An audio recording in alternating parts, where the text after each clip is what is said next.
The National Weather Service is highlighting flood safety today during Severe Weather Preparedness Week.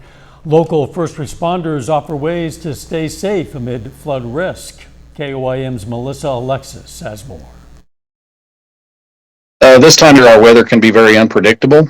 We can get large amounts of rain in a very short period of time. Alan Brown, the chief of 4-state search and rescue, knows just how dangerous flooding can become, as he's responded to many flood-related emergencies around the 4-state area. I remember was down around the Neosho area, and we were able to pull a family out of a car that was almost completely submerged in water. He says those moments are some that he'll never forget. It's hard to forget the look of relief on somebody's face when you pull them out of that situation.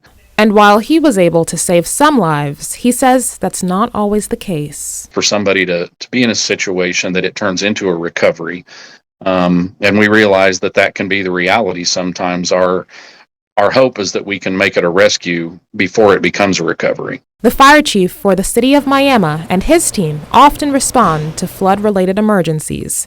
Chris Chenoweth says with a flood-prone city, their department is familiar with water rescues. Pretty quickly, we can lose access to several thousands of our residents. So State Highway 125 will flood, and that adds 5 or 6 minutes at least to our response time to the south end of town. So when you're in an emergency, that 5 or 6 minutes could be super valuable. The fire chief says sometimes floodwaters can be a bigger risk than people realize.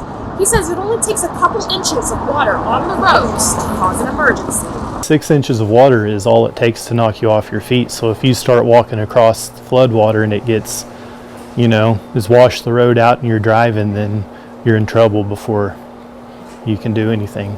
And it only takes about a foot of water to sweep away an average car. He says if you're driving and you do happen to come across floodwater, turn around and go back home and wait. Don't ever drive across the water. Reporting in Miami, Melissa Alexis, KOAM News.